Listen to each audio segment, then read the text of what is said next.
Tahu lah kalau orang Batak harga diri Pak, betul nggak? Jadi pelaparan lah jumpa sama kawan-kawan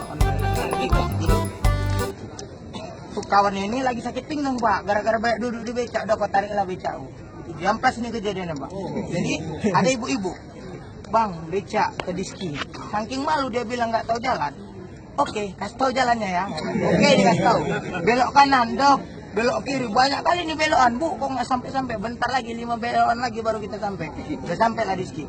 Dibayar ongkos 50.000. Menangis tukang becaknya.